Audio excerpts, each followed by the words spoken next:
اب فردوس جمال کی شخصیت کے تیسرے پہلو کی طرف آتے ہیں۔ تھوڑی دیر کے لیے ذرا فردوس جمال کو ہم کہتے ہیں مرد بین ہر مرد، ذرا بھول جائیے انہیں، اور میں ہر مرد کی بات کرتا ہوں۔ ہمارے بر صغیر میں مرد کی بحیثیت باپ جو پوزیشن ہے وہ ایسی ہے کہ جس طرح ایک بیل گاڑی کے آگے ایک لگا ہوا بیل ہے، وہ سارا دن چابک بھی کھاتا ہے، بھوکا رہتا ہے، پیاسا رہتا ہے، اس کے جسم پہ جو زخم ہوتے ہیں ان کو کریدا جاتا ہے سٹک کے ساتھ کہ یہ اور تیز جلدی بھاگے، اور پیچھے جو بیل گاڑی میں اس کے بچے اور اس کے بیوی بیٹھی ہوتی ہے وہ ان کے لیے یہ لمبا سفر کرتے ہیں۔ ان کو بھوک پیاس کی کوئی پرواہ نہیں ہوتی۔ جب شام کو انہیں بیل گاڑی سے کھولا جاتا ہے تو کبھی اس مرد کی زبان پہ، اس باپ کی زبان پہ کوئی گلہ شکوہ بھی نہیں آتا، کوئی فرمائش بھی نہیں آتی۔ اس نے اپنی زندگی میں اگر کوئی اپنی ذات کے لیے کچھ چیز خریدنی ہو تو وہ اسے بہت مہنگی لگتی ہے۔ جب 4 گنا زیادہ قیمتی وہ اپنے بچوں کے لیے خریدے یا بیوی کے لیے تو اسے بہت سستی لگتی ہے۔ یہ اس مرد کی ایک مثال ہے جو ہمارے ایشیا میں اور پاکستان میں پایا جاتا ہے۔ یہ اتنا ڈھیٹ انسان ہے کہ اتنا سب کچھ ہونے کے باوجود بھی یہ کبھی زبان سے نہیں کہے گا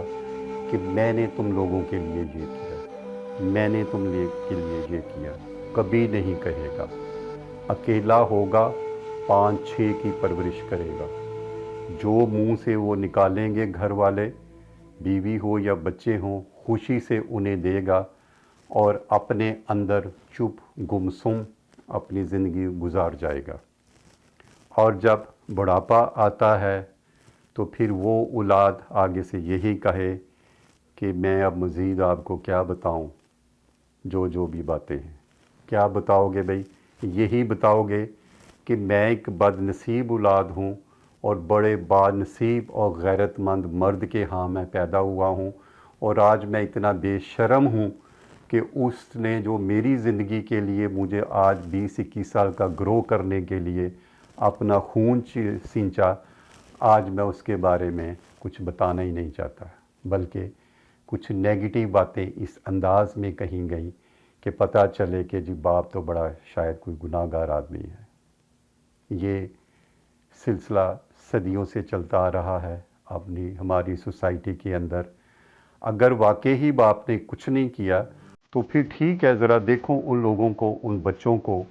جو بار سڑکوں میں بیچارے چھوٹی عمروں میں بھیک مانگ رہے ہیں، یتیم خانوں میں زندگی گزار رہے ہیں، لوگوں کے گھروں میں نوکر بن کے زندگی گزار رہے ہیں، ذرا ان کی پھر زندگیاں دیکھو جن کے سر پہ باپ نہیں ہے، جن کو پرورش دینے والا نہیں ہے، اسکول بھیجنے والا نہیں ہے، اسکول سے واپس لے جانے والا نہیں ہے،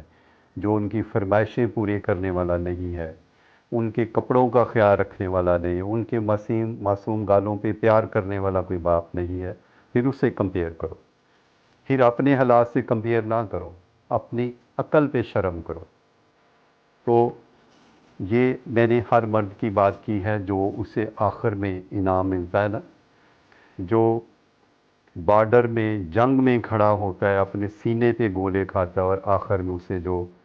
ستارہ جرت ملتا ہے وہ یہی ملتا ہے کہ آپ نے ہمارے لیے کیا کیا۔ اگر اس نے نہیں کیا تو پھر آپ خود رو پودے کی طرح خود ہی سب کچھ جوان ہو جاتے، ہر چیز خود ہی ہو جاتی۔ انفارچونیٹلی اس دنیا میں خود ہی صرف وہی ہو رہے ہیں جو زمین پہ اللہ تعالیٰ نے نباتات پیدا کیے ہیں، اس کے علاوہ کچھ بھی نہیں ہو رہا، باقی صرف باتیں ہو رہی ہیں۔ اب تیسرا پہلو جو بظاہر تو ٹاپک میرا فردوس جمال کا ہے، لیکن ہر مرد اسے سفر کر رہا ہے اور شاید اسے ایکسپریس نہیں کرنا آتا کہ اس کے ساتھ وہ کیا رہا ہے، وہ میں آپ کو بیان کرتا ہوں۔